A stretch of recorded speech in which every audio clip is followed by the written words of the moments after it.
There's a lot of preparation that goes into the lead up to Christmas.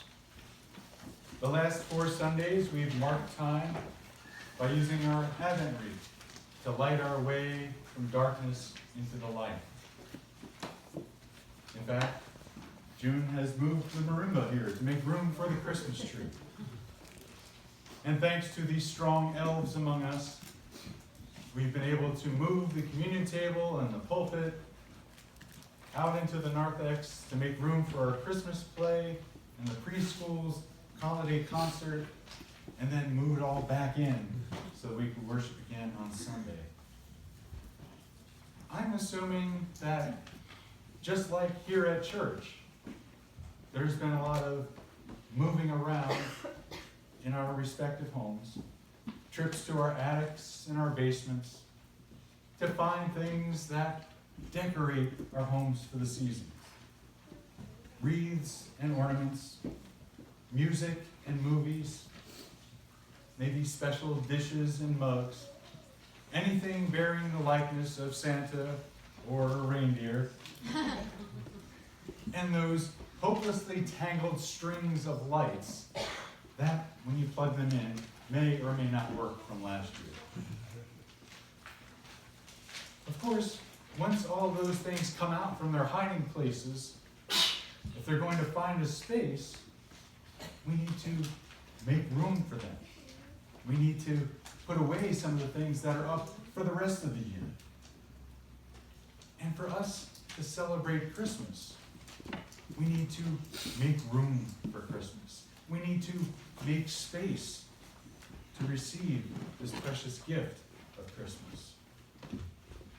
And this idea of making room occurred to me as I was reading and reflecting on that familiar passage that I read from the Gospel of Luke.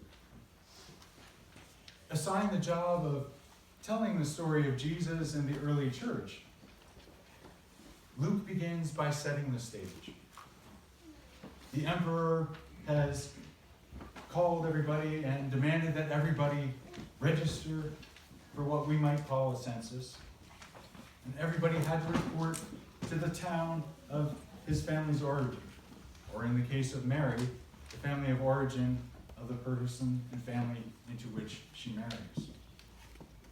Luke may have been a little fuzzy on the details. We can't actually be totally sure that at precisely that same time, this registration was happening. We don't know if it was to count people, to determine what their taxes were going to be. Surprise, the poor had to pay more. Or if maybe it was even to weed out and find which among them may be eligible and capable of serving in the imperial military. At any rate, we're told that Joseph and Mary make their way to Bethlehem. As we know, Joseph and Mary were not locals to Bethlehem and had to travel, make a great effort to get to this place, to this scene that the kids set up for us to see. It wasn't convenient, and we imagine it was really stressful for them. They had to make room in their lives to go to Bethlehem. For us to have this image of Christmas, think of what Joseph and Mary had to do. Taking time away from his work as a carpenter back home. We imagine that Joseph would have been away for over a week or so. And I'm guessing that there were no unions and no paid holidays and no vacation time in his calendar. And what about Mary? All of about 13 or 14 years old.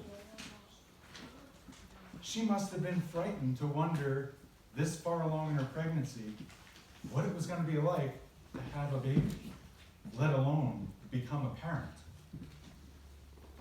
And to do this, Mary had to leave her own parents and maybe grandparents behind.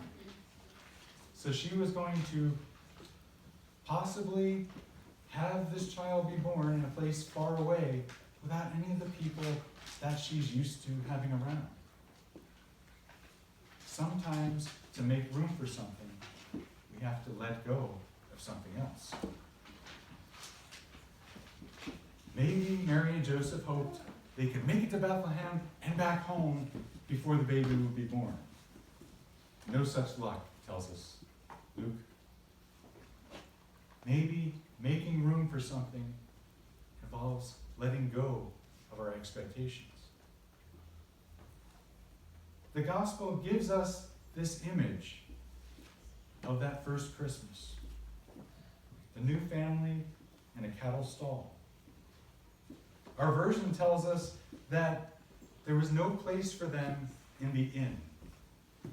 But it probably wasn't like they went knocking at a 5-star hotel or even a quaint bed and breakfast. This might have been more like the biblical Airbnb, somebody's private home, somebody who might lend out a room. And even in that circumstance, all of those rooms were full.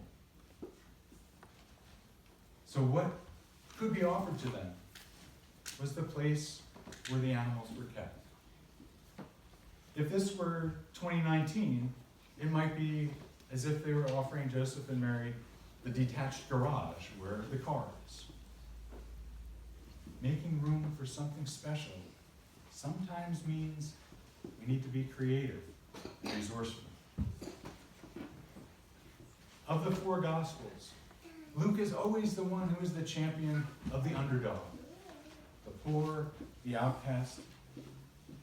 And the Christmas story is no different. Luke doesn't give us the 3 kings, the magi, the wise men. Luke focuses on these humble, nameless shepherds. These folks who live in the fields. Luke's version of the birth of Jesus makes room for Jesus among these very people. The most humble, the least respected or appreciated. These were the first to hear about this wonderful baby being born. Though rough and cold and lonely and probably dirty, the work of the shepherds was important. Somebody had to do it. Maybe this year, in the next couple of days or in the week ahead, when whatever we've done to celebrate Christmas is something that's a few days or a week behind us, and we've got maybe mounds of wrapping paper or mounds of boxes, maybe this year, make that extra effort to anticipate, when is it that that loud truck is going to come rolling down my street to take that stuff away that I don't want? Maybe this year we make an effort to be out there and say thank you to those who do the dirty work in our time and place. Maybe we make room for the shepherds in modern times.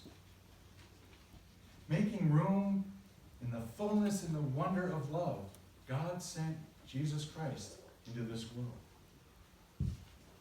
Joseph and Mary made room to change their plans.